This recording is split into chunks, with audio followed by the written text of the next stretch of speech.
thank you everyone for being a part of the second class of fellows for the Academic Medicine Writing Fellowship. I'm just quickly going to go through some slides. These slides will be sent to you, and this is being video recorded so that you can share with your center leader and your team members who will be serving as your co-authors or support system to complete your MedEd publications. So just quickly, I just want to give you a little bit of background on BINGAP and the reason why we've come to develop the National Center for Pre-Faculty Development, and specifically this fellowship program. As you can see here on this chart, what this chart provides is information tied to data that we collect amongst our medical students. Our medical students, our allopathic medical students on starting medical school complete a survey called the Matriculating Student Questionnaire. And when they graduate from medical school, they complete the graduation questionnaire. And historically, when we've looked at this data, we've come to find that our URM students, our African-American, or Hispanic, or Indigenous students on starting medical school are less likely to consider becoming faculty. And over 4 years or longer in medical school, they further lose interest in becoming faculty or senior leaders. So this compounds the current problem that we're facing, that currently only 7% of our faculty are Black, Hispanic, and Indigenous at our allopathic medical schools. So we have a real big problem. We lack diversity amongst our current faculty workforce. And when we think about upstream, when we think about our medical students and residents, our URM medical students and residents are also less interested in becoming faculty. This information actually served as the foundation for developing BINGAP over 12 years ago.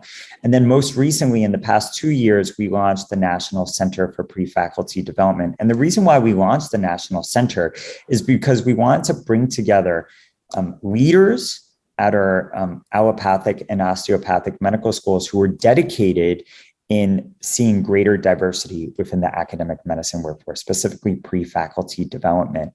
You represent a part of the answer to the problem that we currently have and may continue. You are some of our diverse medical students, residents, and fellows that can be that change agent by becoming our faculty and holding senior leadership positions.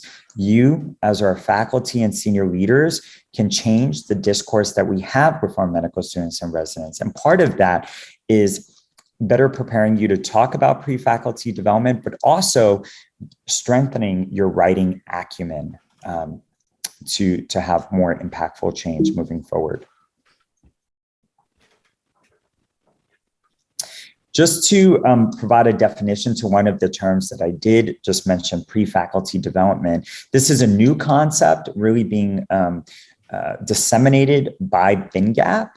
And the definition of pre-faculty development is to provide trainees with foundational self-efficacy, knowledge, skills, and experiences to be successfully appointed and eventually promoted and tenured within an academic institution. So for our trainees, we are dedicated to supporting you in becoming future faculty. For our current faculty and senior leaders, we ask that you take this on as an area of interest, so that you can better develop your diverse trainees to become our faculty. I sort of just already alluded to the National Center, but the great thing about the National Center is that it brings together in this type of forum, like-minded individuals to network, work on projects together, roll out new competencies to lead change at our institutions, share promising and best practices, and create communal scholarship. Currently, we have 25 institutional members, including APAMSA, LMSA, Medical Student Pride Alliance, SNMA, which historically have served our diverse trainees to meet their personal and professional development needs. And then we have 20 osteopathic and allopathic medical schools.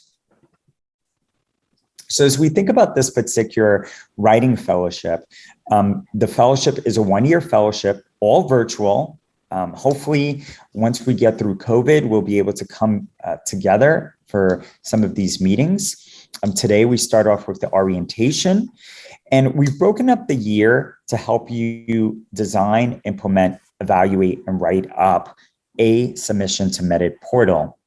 We're going to focus during September and November on helping you design and create a submission.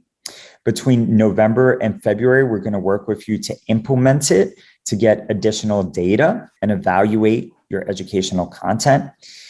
Every step of the way, you're going to be writing, but you will have a particular focus during the months of March to May to fine tune and complete a first, second, and final submission to Medit Portal. We do ask that you submit a draft of your complete Medit Portal submission to your assigned co-fellowship director by April 1st, just to make sure you stay by a timeline so that you can submit your content to Medit Portal by June 1st, and we can all celebrate your success on June 3rd for graduation.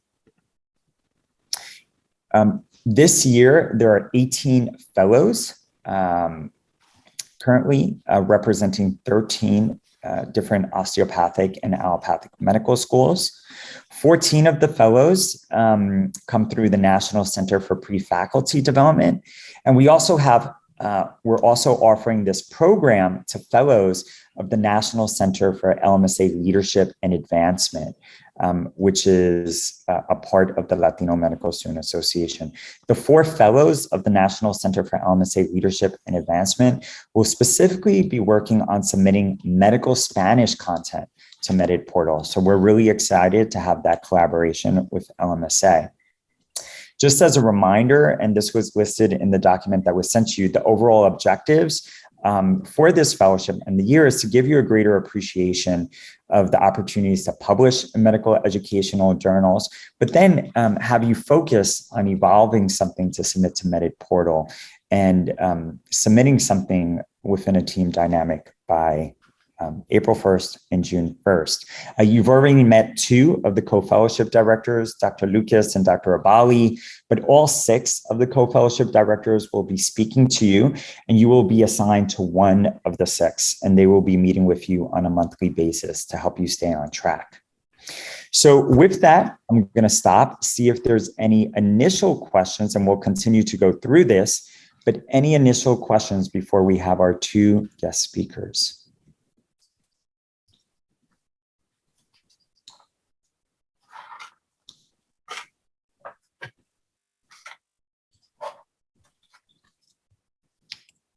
All right, so you can always post a question or comment in the chat box as well. So with that, I'm grateful and honored to have our 2 faculty development associate editors of Medit Portal with us today, Ms. Kreutzer and Dr. Akinola. And I'm going to hand it over to you. I believe you should have access to bring up your slide set, but thank you so much for starting us off.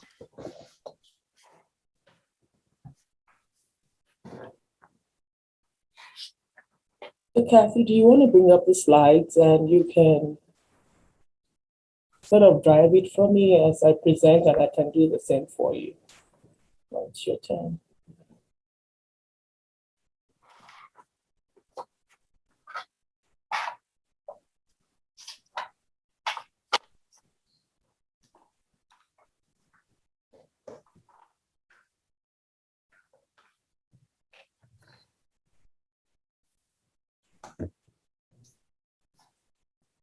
Can you see the slides? Yes. Okay. Can you put it in slideshow mode, please? Yes, I'm fumbling with my laptop here. Sorry. Okay. It locked up for a second and I almost had a heart attack. So hang on just a sec.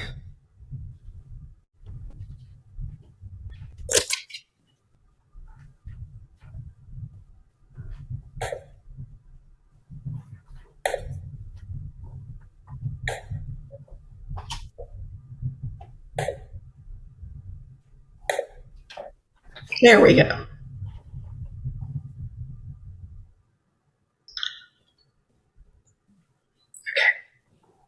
All right. So again, my name is Dupe Akinola, and I want to just say a big thank you to Dr. Sanchez and the program planners of the BINGAP Academic Writing Fellowship for having Kathy and I here today. And what we're going to be doing is just telling you a little bit about where we work and play, which is the MedEd Portal. MedEd Portal was established in 2005, and it's the Journal of Teaching and Learning Resources for the Association of American Medical Colleges. And so it just makes sense, and it makes sense that we're here today to talk to you on the first day, the orientation of your fellowship, academic writing fellowship. Next slide, please. So MedEd Portal is involved in scholarship, as you know, and it is a Diamond Open Access Medline Index journal. What does that mean? It simply means that there's no fee for authors to publish, and there also is no fee for readers to use the material that indexed in MedEd Portal. We have a very strong peer review process for all the educational resources that we receive, and those resources come from medical and dental work. These resources could be teaching activities or assessment tools as well. So as you consider your project, just know that if your project is a teaching activity, it's welcome to MedEd Portal. And if it's an assessment tool also, we will be happy to take a look at it with you with the hopes of ultimately publishing it. MedEd Portal journals, unlike traditional journals, will include materials, that people can actually use to implement the teaching activity that you have created in their own local context.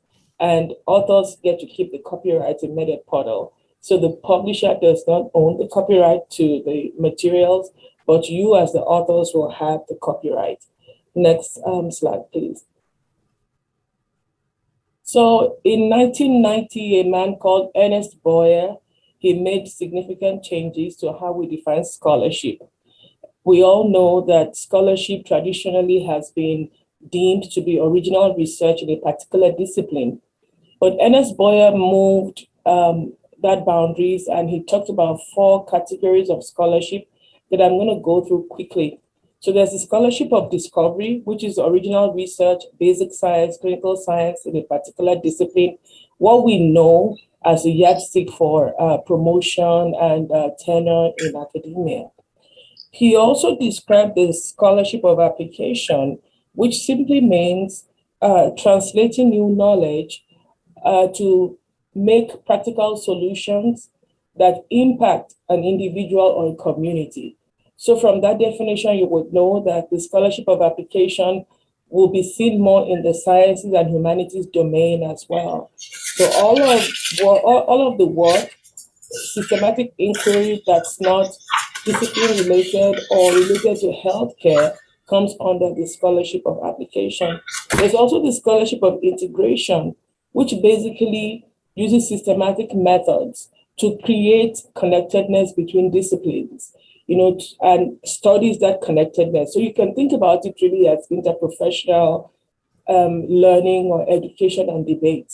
And our interest today is a scholarship of teaching and learning, which basically uses systematic methods to evaluate teaching processes and practices that transform student learning. And that's why you're all here today, to learn more about the scholarship of teaching and the scholarship of learning, and creating work that can be generalizable for others to use to transform student learning. Next slide, please. So we've talked about the fact that MedEd Portal is a journal. It's different from other journals because there's an expectation that the resources that are submitted to MedEd Portal, it includes the traditional manuscript, but also includes the teaching material that you have created. And so MedEd Portal likes to see a very diverse, look at it across the board, games, so gamification in education, simulation cases, workshops, standardized patients, in-person standardized patients, virtual patients, team-based, problem-based learning, interactive modules, lectures, assessment tools. These are all fair game for submission to MEDED portal, as long as there's been a systematic study of the effect of these teaching materials on student learning outcomes. Next slide, please. So, which submissions are eligible for MEDED portal? These submissions, they must adhere to the scholarly writing and the ICMJE standards. ICMJE stands for the International Committee of Medical Journal Editors, and they have specific standards that will ensure that all submissions adhere to. We also like to see submissions that have been implemented and evaluated. So the submission has been evaluated, and there's also a learner assessment piece to the evaluation. So the learners, you demonstrate that there's learning that's happened, and they also give you the feedback that the program has contributed significantly to their learning. So it's kind of two-tailed, so the program evaluation and the learner assessment. We would love to have submissions that are in the works, but at this point, we really want to see submissions that have been completed and shown that it has value, it's contributed to learner education for us to accept those submissions. The materials that are submitted, so the resource that you create, your educational resource must be packable and also generalizable as well. What that simply means is that it can be taken in the context of New Mexico and applied to my context here in North Carolina. So it's not narrow in its focus, but really it is a resource that other educators can take and adapt to their local context. And again, authors must own the copyright. So what that simply means is YouTube videos that have been embedded in the educational resource that's not yours may not be accepted. So the copyright must be yours. With that being said, I want to turn it over to Kathy to continue with our presentation. Thank you. So we're going to give you a little bit of idea of the process here and how you actually go about submitting to MEDED portal. So Sarah Hunt was kind enough to share these statistics with us to give you an idea of the timeline and also of the acceptance rate. So it's a little bit daunting. As you may be aware, during COVID, submissions to medical journals in general have gone up quite a bit. So it has really put it's sort of strained the workload for many journals. It's great that people have been taking their time to submit, but it has been a lot to review. So generally, the MEDED portal since January of this year has been accepting approximately 22% of submissions. 26% reject without review. So what I want to mention here is that reject without review means that it has not gone through the formal review process. But oftentimes, we have discussions with folks at MEDED portal. If they see a submission and they're not certain, they usually will send it out to one of us associate editors to look at it to see if there's any way that we can possibly consider it. It may, right off the top of the head, not seem exactly appropriate, but we do everything we can. I mean, I feel like a strong part of the mission of MEDED portal is to support and develop scholars.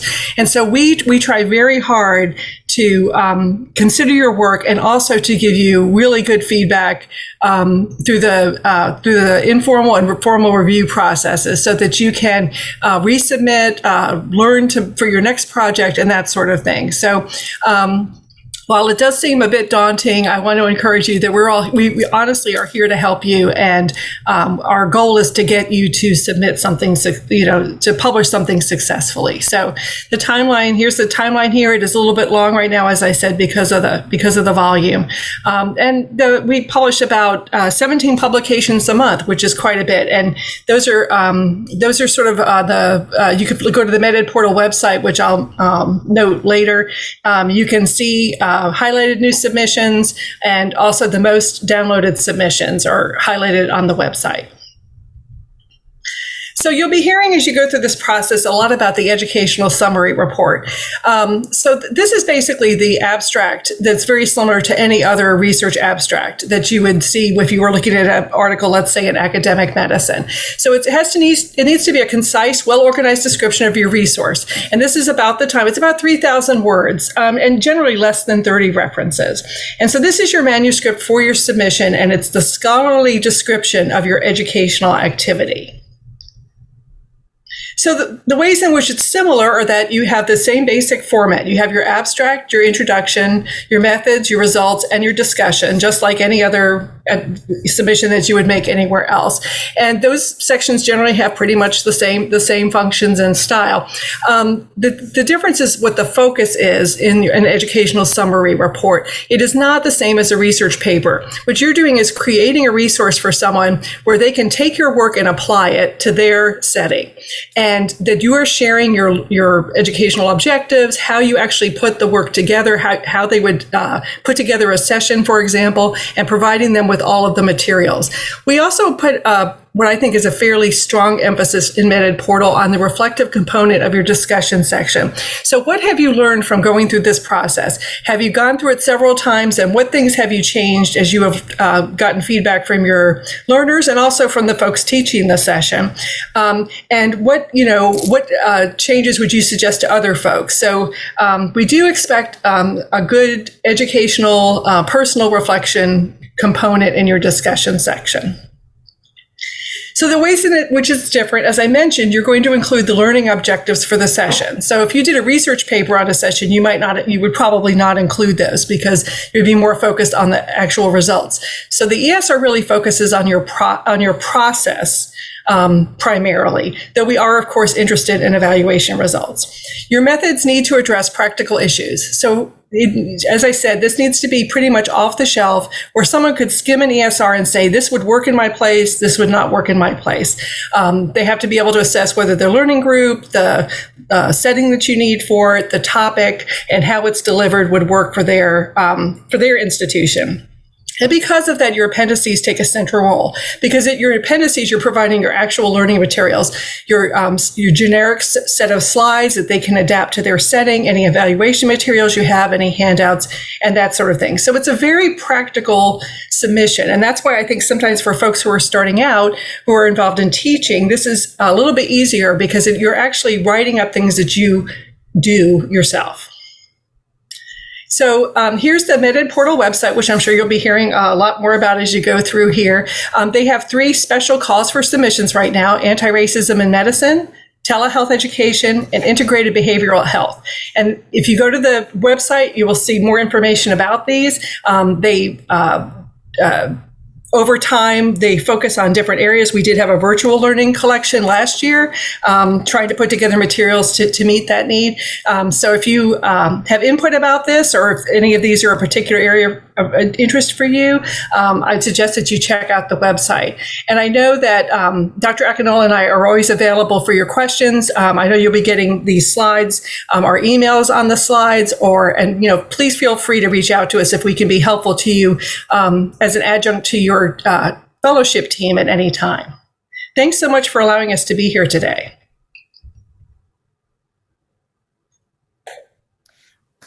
Wow, that was an excellent overview, very quickly and beautifully laid out. So I want everyone to realize that having Ms. Kreutzer and Dr. Akinola on today's call is going to be a huge resource for you, right? You have the co-fellowship directors, but you now also have them. So this is a fast 1-year fellowship. You are designing, implementing, evaluating, and writing up a submission within a year, a little bit less than a year, right? We're down to like 9 to 10 months. Is it possible? Absolutely. And I drive Sarah Hunt crazy about this because when I first started off, my first submission took 2 years because I didn't have this training. But now I could turn around a submission in 3 months.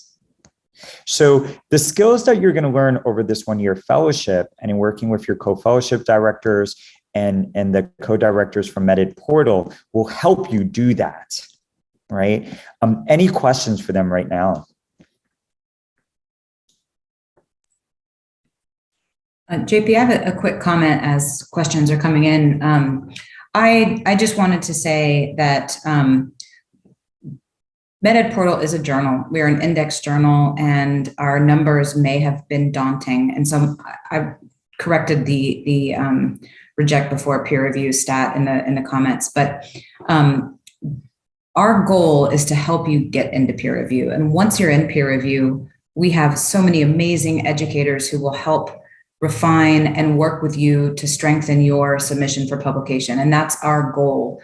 So while we have these standards and this daunting reject rate, we have a whole, our journal is unique. And even Dr. Abali, who's on the call today, she's one of our mentors and our associate editors. We have so many people on our team that really want to help you get into MedEd Portal. So anytime you have a question or want to run some drafts by us, please feel free to reach out, because we want to be helpful. We want to encourage a successful submission. So don't ever feel like you can't contact us as you're working through. This is already a huge step in the process that you're here, committed to this work, and we love that and want to help you facilitate that. So I also want you to reach out to Ms. Hunt if you have any questions. Sarah I have 23 MedEd Portal publications, and it's really come through the support of the editor-in-chief, Dr. Huang, Ms. Hunt. The staff of MedEd Portal are exceptional. So realize that we are all here to support you to publish your educational content. So I just want to give a special applause to Ms. Hunt, because she really goes above and beyond.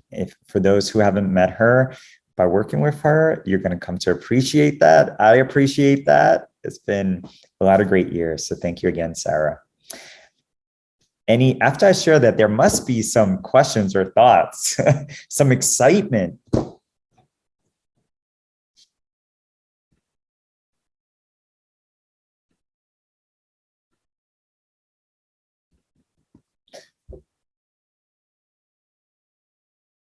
Okay, it's a quiet group. We're going to change that up. So maybe just as an icebreaker, before we're going to have Dr. Lucas start us off in our first session, but maybe of our fellows, can you talk about what excites you and maybe what makes you nervous about the fellowship, or your fear, not nervous, but your fear, what you're excited about and maybe what you are concerned about. So I'm just gonna start, and I'm gonna ask Valerie to just give something off the top of her head. Valerie? Sure. It's super. I didn't realize this is going to be like so many people from so many different parts of the country. That's very cool to get to meet all you guys. I'm super excited to have so many people with so much expertise on board to help us learn how to do this. Honestly, I'm nervous because I was looking at the submissions, some of the publications before, and there's a lot of pre and post tests, which I haven't implemented yet, and I'm wondering if I'm going to be able to. There's going to be a session specifically on evaluation and the different ways to do that. So I'm happy you're thinking about that. And over the next 2 days, we're going to start giving you some knowledge and skills. Ashley? Can you see me? Okay, I can't see myself. But one of the things, it's funny because we just had the inaugural Leaders Conference, and after that conference, I really realized the importance for me as a faculty. I kind of thought as my advancement as a faculty member is only important to myself, but I didn't realize not only are we underrepresented, but we are overrepresented at the assistant and instructor level professor. So once I finished that conference, I really thought, I really need to work towards publications. So that's how I'm going to get to the associate level professorship. So coming to that, for me personally, I thought I'm a numbers person. I'm a nephrologist. I thought I became a doctor to do numbers and look at patients, and I never thought I would have to write, and I'm not a writer. So coming to this fellowship, I think that's my biggest fear, is that it takes a really long time for me to get anything onto paper, to get my thoughts onto paper. So I really hope coming through this, that process will become a lot easier for me. Kathy or Dupe, do you have any thoughts on how do people get started just putting words on paper? What have been your experiences? Oh, sorry, Kathy. No, that's fine. I'll just say that there's a cute slide we didn't include today for time, but you hear about how you're supposed to do service and you're supposed to do teaching and you're supposed to do scholarship, and it seems that for many folks, as time goes on, that scholarship part seems to get further and further away from you because you're so busy doing service and teaching. And service could be clinical service, it can be committee work, it can be all different kinds of things, community work that you're doing. I think the great thing about MedEd Portal is that because if you are involved in some way in teaching, which I think all of you are, no matter what stage of education or your career you're in, it's practical. This is something that you are doing. So instead of entering sort of the scary for some people educational research realm, you're actually more, it's a descriptive activity. You're writing up work that you're doing, and you're writing up your process for doing it. A lot of it's very practical, and then you have your evaluation component at the end. But all of you are familiar with educational evaluation to some extent. So I think looking at, there are some materials on the MedEd Portal website. They have sample ESRs for different categories. So they have a sample ESR for clinical skills, a general ESR. Go look at that and just kind of look at what the components are. And then basically you talk yourself through whatever your project is. So just think about, what were the learning objectives for your project? Hopefully those were already written. So you already have all that. How did you run your session? Well, you know that. You already did it. It's just so it's a little easier, I think, than some other types of research manuscripts that you work on. And again, we're here to help you get started, but as with all kinds of writing, part of it is just sitting down and starting to do it, unfortunately. So I just want to add one thing to what Kathy said, and it's the excitement factor. If you're excited about what you're doing, you'll want to share it with people. And if you want to share it with people, then you will get to writing about it. So I would say that you should be proactive in starting to figure out a way that you want to communicate to others what you're doing, and be very intentional about it. If it's just like some slides for an hour of lectures and that's all you want to do, then you're not excited about that. You're not excited about sharing it with others. Then it becomes difficult to write it up. But if you make it really cool, it's like show and I'm a pediatrician, so you can understand where I'm coming from with the development. It's like a show and tell. I'm going to bring this to school because I totally love it. I've worked on this and I think it's great. I have results, from students who've gone through this particular educational activity. I want to talk about it. So if you have that excitement factor, then it makes you want to sit down and write it up. Now, it might not be the best initial draft, and that's why you have all these resources. And there will be people who will help you, look at it and go right and edit it for you. But just take that first step. Hey, guys, look at what I've done. It's really cool, Well, thank you so much, Kathy and Dupe, again, for those great comments in the presentation. If we could give them a round of applause and thank you for joining us this morning. I'm going to hand it over to Dr. Lucas, and he'll continue to engage. So thank you to the two fellows that allowed me to pimp them, right, to start us off. And Dr. Lucas will carry us now into the first session. Dr. Lucas? Great, thank you. Before I share my screen, can everybody who's a fellow go down to the reaction tab in the bottom and raise your hand? And everybody introduce themselves, but it'll help me keep track of who is who. Terrific. I get a raised hand and a thumbs up from Cindy. That's excitement. Thank you. All right. I don't know if I have to unraise your hand or you can unraise it yourself. It'll go away, but thank you so much. I'm gonna share my screen.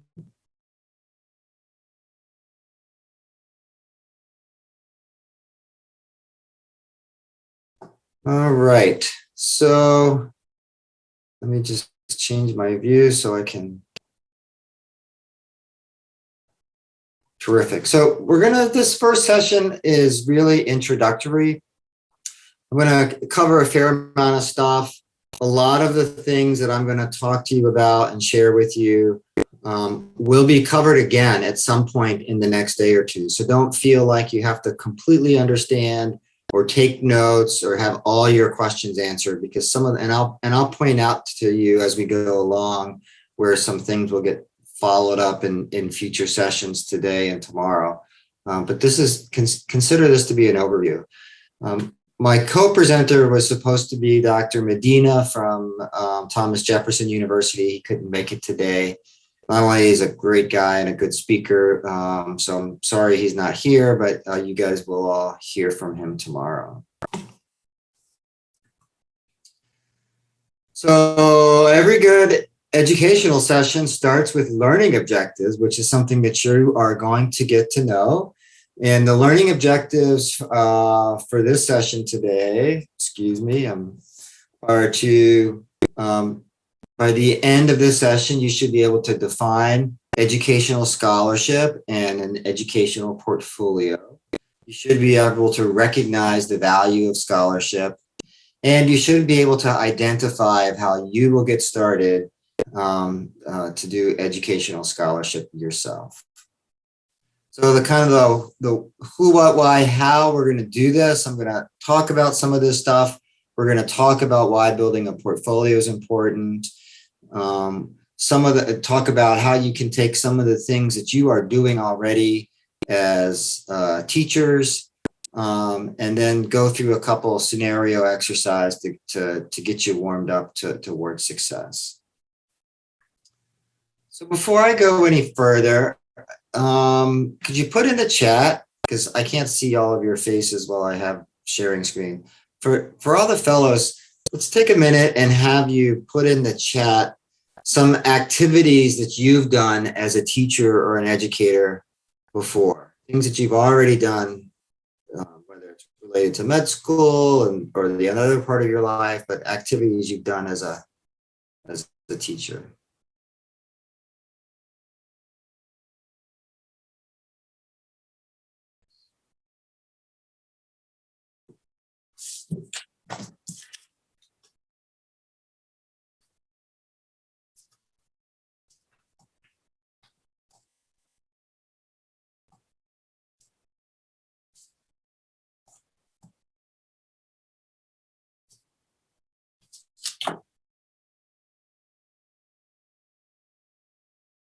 Wow, I am seeing a lot of terrific stuff here.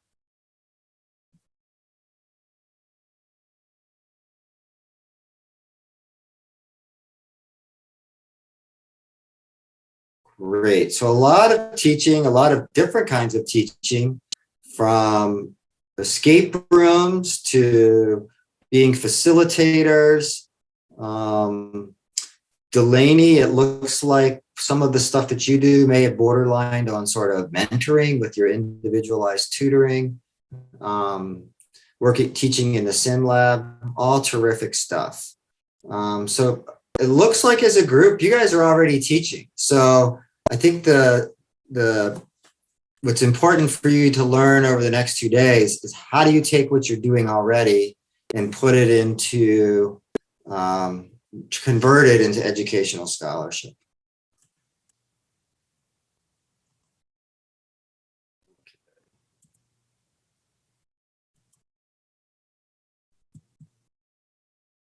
So here is a pie chart that shows different things that educators do. And this comes from this publication in Medical Education, where really the activities that teachers and educators do and how they might be listed and evaluated, especially for faculty promotion and other reasons. So these are all things that you or some of you are doing already, and things that you may do in the future as a teacher. So teaching activities, that's the bottom of the list. That's what a lot of you have described to me already in the chat with some of the teaching that you've done already. Learner assessment is how you may do a quiz or a formative assessment or a survey or a pre-post, or for the person who was instructor, how you may actually do some sort of assessment of how your dance learners are actually learning what they're supposed to learn. If you're not just teaching a single lecture or module, it may fit into a larger curriculum or a larger series of things, and developing that is curriculum development, which is another thing that educators do. Mentoring and advising is also a key activity that we do as teachers. And then educational leadership and administration. So these are things that you may see your faculty do, who's the lead instructor for a course, or maybe educational dean in the medical school. For some of you who may already be involved in national organizations like SNMA or LSMA, you may actually have some sort of educational leadership role if doing educational work is part of what you're offering your members as well. So think broadly about who you are as a teacher and the activities that you're going to do, because they all really count when you become a faculty member someday. So why the discussion about what counts as teaching or what are the activities of teaching? It's because that's what someday you're going to put into what's called your educational portfolio. An educational portfolio is really your sort of best collections of the things that you do as a teacher or as an educator. And unlike a resume or a CV, which is really sort of a catalog of things that you do, an educational portfolio describes not just what you did, but gives some evidence of the quality of what you did. Say, for example, you are an architect or a builder, and you're showing your work to a new client. It's one thing to have a list and say, I designed and built 10 houses last year. It's another thing to have a binder that shows pictures of 10 to 12 houses that you designed and built last year, and has testimonials from your clients about how much they enjoy living there. So think about your educational portfolio as really something broader than just a catalog. You will certainly list your educational activities, but you may put in some examples of your teaching activities. You may put in some examples of quizzes or evaluation tools that you've developed. If you had your learners do an evaluation on you and how effective you were as a teacher, you may put some examples of these learner evaluations. And then another thing that's an important part of your educational portfolio are items of educational scholarship. That is the scholarship of teaching and learning. It's what this whole writing fellowship is all about. So in addition to all the things that you've already described that you've done, one of the things after this fellowship you'll be able to add some items of educational scholarship to your teaching portfolio.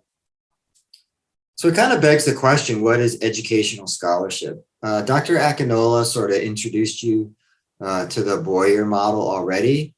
And there's different kinds of scholarship.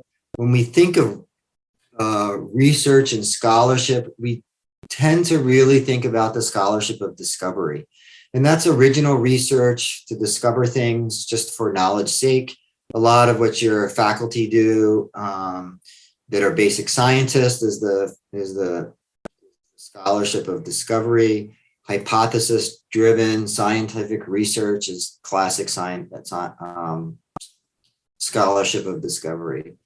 Scholarship of integration is where you may take discoveries that other people have put together and put them together in a new way of organizing this information to gain new insights, writing a textbook and bringing together a lot of information, doing a systematic review or a meta-analysis, maybe a way to do the integration, scholarship of integration.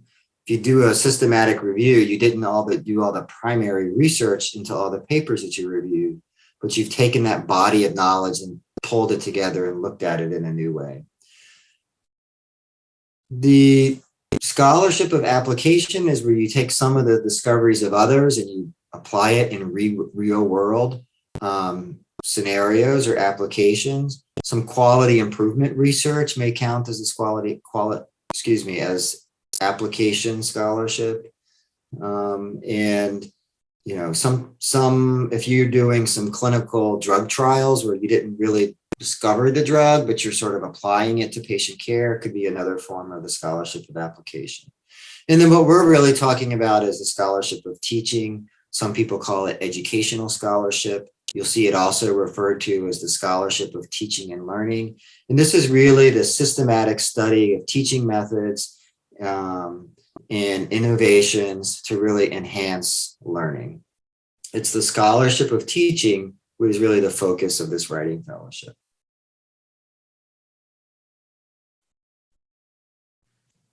So what is educational scholarship? It's kind of comes in two big flavors. One, it's addressing a problem or a need or a gap in the educational knowledge about something, or it may be a way to really describe a new innovation. And sort of drive this home, I pulled out of my education portfolio 2 examples of my scholarship of teaching to sort of address this. This first was a publication that I had on developing a multi-source feedback tool for emergency medicine residents. And the problem is that residency programs are required to do some sort of 360 evaluations of residents and get feedback on them from their teachers, from themselves, from their patients, from nurses in the ER. But there really weren't any good validated tools in the literature to do this. So I was part of a group where we studied across multiple institutions, these feedback tools, validated them, and published them in the literature for other people to use. So that would be an addressing a problem approach to educational scholarship. The second one is out of my portfolio is this publication on asynchronous internet-based learning.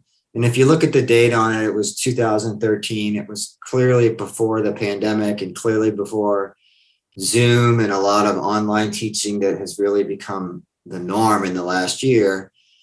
And this was an innovation that we did because, you know, we have in emergency medicine, given the 24/7 nature, sometimes our residents can't always be at conference because somebody has to be working all the time in the ER. You know, so we developed some online teaching way back then.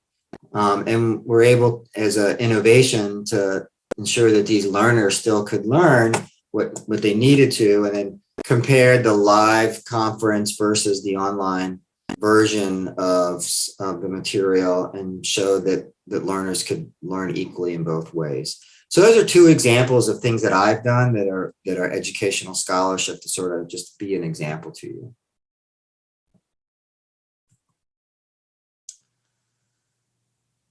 I want to make some distinctions here, and I think this is probably going to come up again in the next lecture, is some people confuse scholarly teaching to what is actually educational scholarship. So scholarly teaching or best practices teaching is where you're really teaching up-to-date information and with modern teaching methods, and you're doing it with really valid and updated assessment tools of your learners. An example would be, suppose you've identified that you want to have a learning session or an educational session to deliver bad news to patients for the residents or students in your program. So as the program director, I might go to the literature to do a Medline search about giving bad news to patients and just see what's out there. I might decide that using standardized patients would be a good way to do that. So I'd go and figure out best practices and how to use standardized patients. I might turn it into an OSCE and find some OSCE assessment tools. And if I put all this together, I would have a really state-of-the-art, informed by the best practices and the up-to-date literature of my educational module on giving bad news. And that was a lot of work, but it's really not educational scholarship. You have to do the next step of not only put this together in a scholarly way, but then somehow evaluate it and then share that evaluation with others in the form of a publication or dissemination so that you're sort of creating knowledge that can be commented on by others. So if I did all of this, and then I evaluated my learners after the fact, or I did a survey of them about their comfort level of giving bad news, or I even had a system where I interviewed some patients and said, how did my residents do in giving you bad news? Did they do it in a comfort way? I'd be evaluating the effectiveness of this. And this is then something that I could have data on and then share in the form of a publication. So to be scholarship, there has to be some level of rigor, there has to be some evaluation, and then it has to be disseminated, and typically in the form of a publication or a presentation. A couple more examples here of how you can take what you've done in everyday life and not only have a scholarly approach, but convert it into scholarship. So you developed a new system for handoffs, shift to shift for your residents. You may modify that and implement it, but if you evaluate it and describe it and publish it in a journal, then that would take what you're going to be doing to help your residents and patients out anyway, but then turning it into scholarship.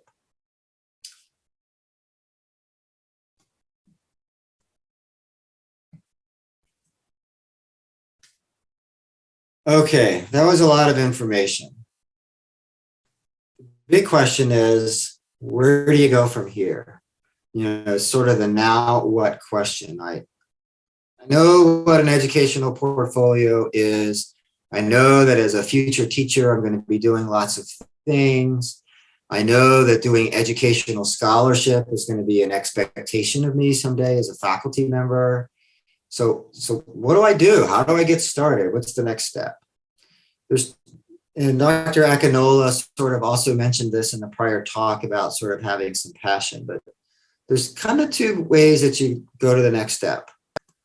One is sort of what we call the opportunity model, is you kind of sit back as a student or a resident or a junior faculty member, and because you're nice and because you do a good job generally, somebody comes to you and says, hey, you want to get involved in my project?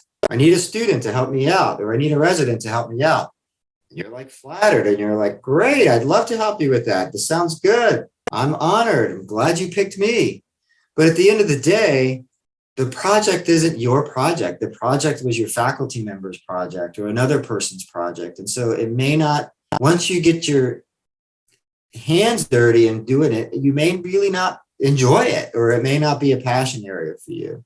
So I would encourage you to take, sometimes the opportunity model works because your opportunity is important, but another approach would really to be a little more insightful about who you are, what excites you, and to do your educational scholarship on things that are really of personal value and interest to you.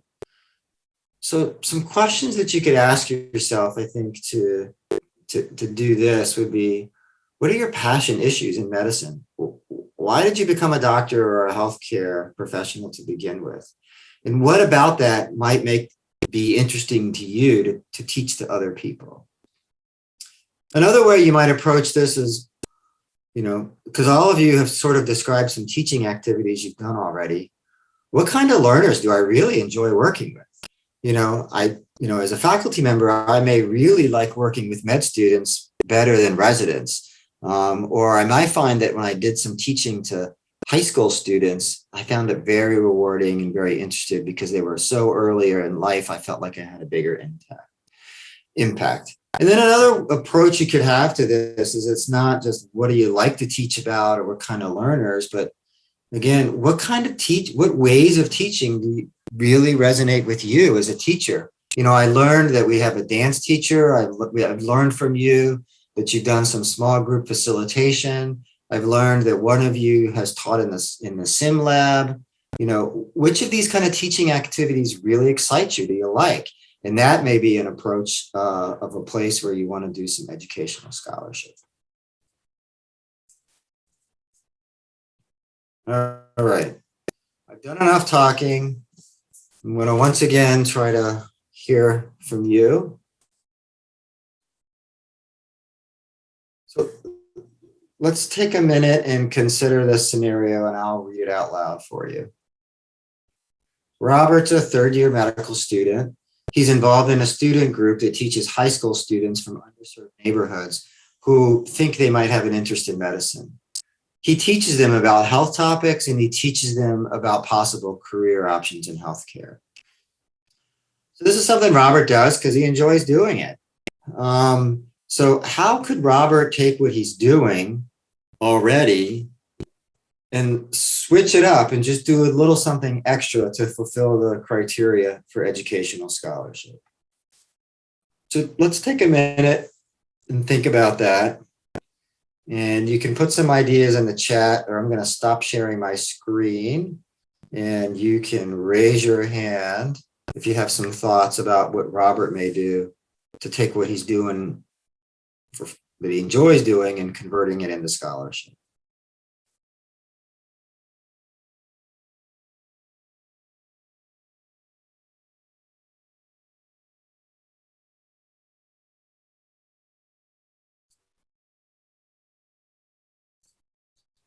Michelle, thanks for raising your hand. Yeah. So before the pandemic, I was trying to do something similar actually, and I wrote up an IRB for it. And I don't remember the specific details because it feels like a long time ago, but we were going to work with high school students and kind of go through some patient cases and just talk about basics of like cardiology and some infectious disease stuff. And we were going to do like a survey before and after, talking about if they've ever been interested in a career in medicine, if they have anyone they can go to ask for questions. And then, you know, while we were there, we'd set them up with like medical students or residents or faculty that would be willing to kind of mentor these students and kind of get their before and after effects of their like 1 or 2 days with us. Mm-hmm. And so what would you do to convert that into scholarship? What would, if you're going to put all that together and put this program together, what could you do to study it or evaluate it and share your findings with others to sort of take it the next step? I mean, this could be like a perfect Med portal submission because you can kind of evaluate their interest in medicine beforehand, their medical knowledge, if they have any mentors, and then kind of like standardize your day with them, and then look at a post survey and see if, you know, their interest in medicine had changed, and something like that, and just see the effect of the work essentially. Good. So somebody in the chat, Valerie in the chat, you made a comment about having some assessment of the learners. You want to tell us a little bit about your thoughts there? Well, if it's, sorry, the scenario's not up anymore, but it sounds like something to get them involved in careers. So I would ask them things like, what do you know about different careers? What do you know about how to get there? And then I would just pre and post and see if it's been effective. Good. Kimberly said sort of the same thing in the chat, pre and post. Al Gavis, I'm sure if I'm pronouncing your name correctly, creating a focus group and do a qualitative analysis. Tell us, do you have experience in that? Tell us a little more. I have not done it myself specifically, but I have seen a lot of projects that have done it. I do work with the LMSA as an advisor, and we do this type of different seminars that we do to the high school students as well. We typically do pre and post survey, but we are planning to do some qualitative analysis where we would have a session with the students, and we will have specific questions related to the session, and just to hear out their feedback and see what their experience was like, and then from there do a qualitative analysis of their comments. Good. Good. All right.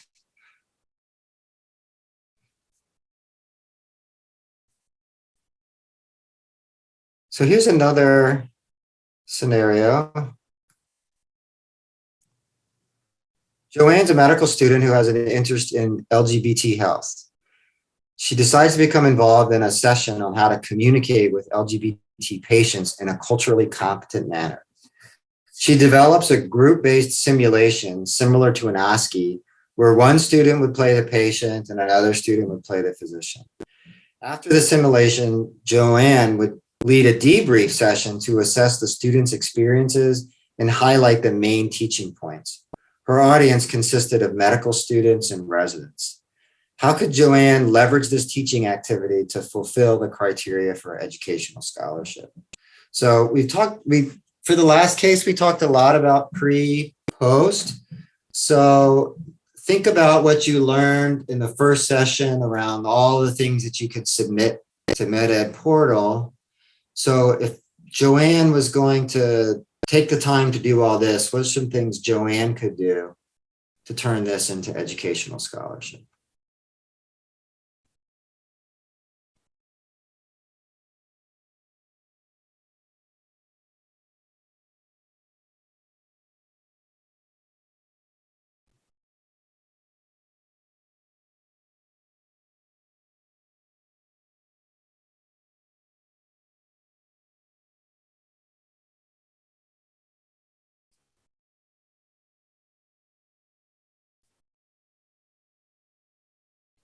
Cindy, you have a comment in the chat about using this as part of a curriculum. You want to describe that a little more?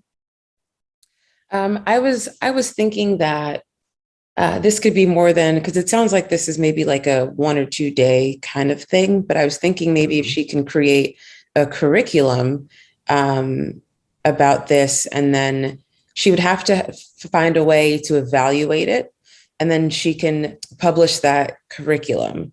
That's kind of where I was going with that. Sure. You know, it's good to think about your teaching. If you're going to do a single teaching module or event, where does it fit in the big picture of something else? So this could fit into a larger curriculum around culturally competent care in general, whether it's with LGBT patients or other types of patients. Or it could fit into a larger curriculum of LGBT health, not just like what are optimal communication strategies, but what are barriers to care or health issues in the LGBT community. So you could sort of think about a module like this in a curriculum fashion in a couple of different ways. And again, creating curricula is another item that you can do as a form of educational scholarship. Other thoughts? Yeah, create a simulation experience module. Yeah, so if she's going to take the time to do this in this sim lab, if you remember from the first presentation, submitting a validated simulation case is another thing that you could submit to MedEd portal. So it may not have to be the whole learning module, but just the case itself, the sim case, and having learning objectives and demonstrating that you taught it and you have some learner outcomes could be another way to convert this learning activity into some educational scholarship.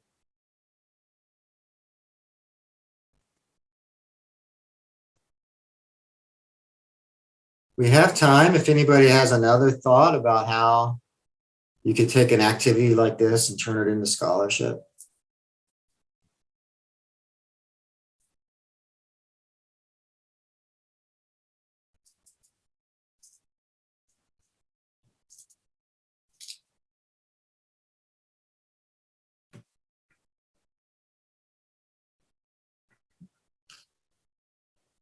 Okay, I've passed the 6-second rule of Zoom, and hearing none, I will move on.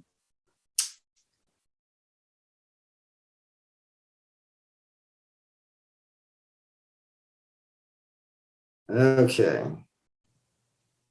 So why is scholarship important? You know, when we defined scholarship before, like the difference between scholarly teaching and educational scholarship, one of the criteria for it to count for scholarship is you have to disseminate it in some fashion. The focus on this whole fellowship is for you to disseminate something through MedEd portal. But you can disseminate it at a national meeting. You could disseminate it in a standard journal. There's lots of ways to disseminate. So just to take what you've learned and sharing it with others so that others can learn from that is important. For you personally, it may be important to for you to either get your next job as an educator or once you have a job for academic promotion and success in your career. So if education is a big part of your future faculty role, when you go from assistant to associate professor or associate to full professor, you know, having educational scholarship, if you're a faculty member that's engaged in education, would be real important. Another way is to find an area that really interests you and establish yourself as an expert and the go-to person in some form, in some fashion of education. So if we pull forward that sim example, if simulation teaching is really important to you and you're really good at devising simulation cases and utilizing that format, and you might do a lot of educational scholarship around simulation. And then the next thing you know, people come to see you as not just a great teacher, but also as an expert in simulation, and then ask you to speak at meetings or to do things at their institution or to get involved in their projects. So why should you actually take the step to publish? You know, it's one thing, and this is a nice quote from Nelson Mandela: a good head and a good heart are always a formidable combination. But when you add that to a literate tongue or pen, you have something very special.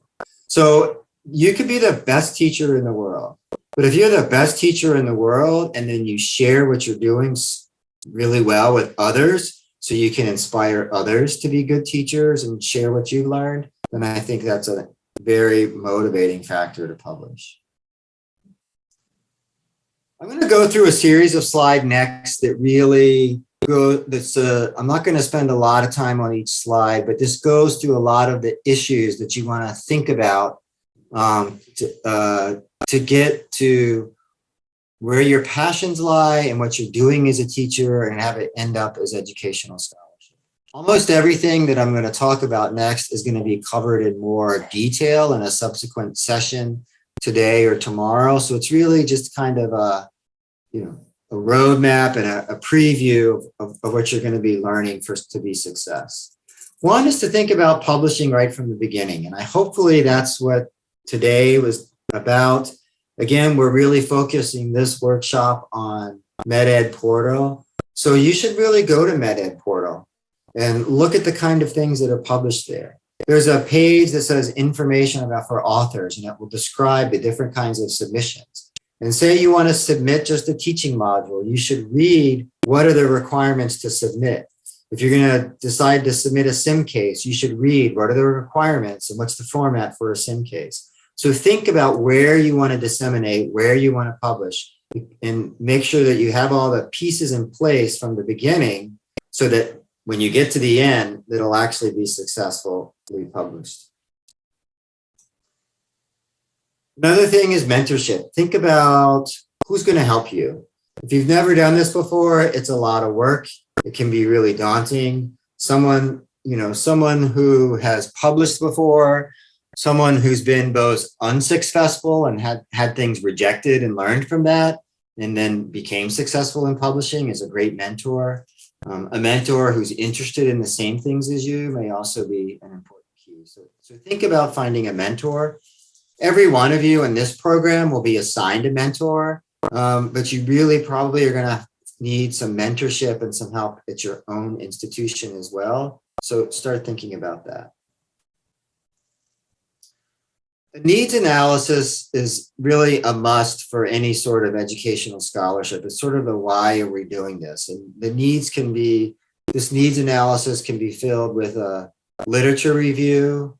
It could be fulfilled with some data that you have about your own program and where your learners may be struggling or where there's gaps.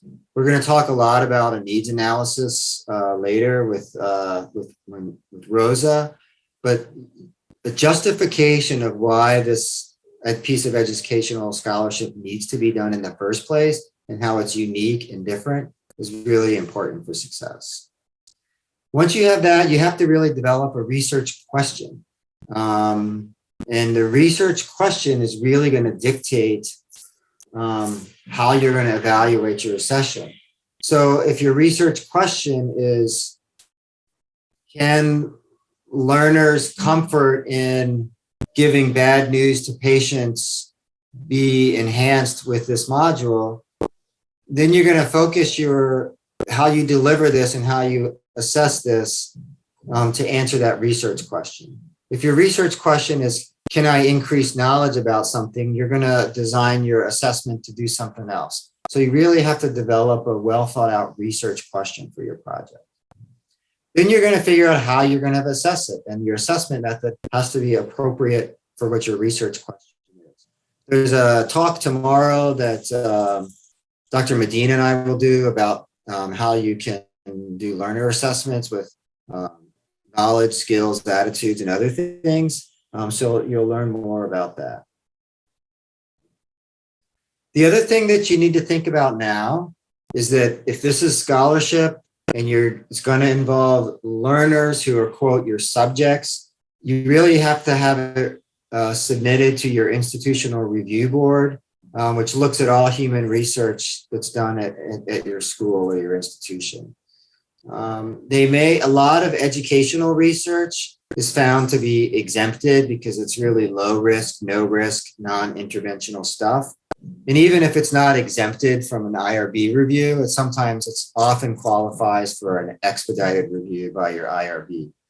Most journals, including MedEd Portal, will not accept your submission for publication if there's not a statement somewhere that it was submitted to your institutional review board and what the outcome was, whether the outcome was it was exempted, expedited, or given full approval. So in addition to all of that, things to write, other things to be successful and things to think about in the upcoming year. JP laid out that timeline of what you're going to be doing now. This fall, you're going to be designing and implementing. Next spring, you're going to actually be evaluating and collecting data and analyzing it. So you're going to have to write.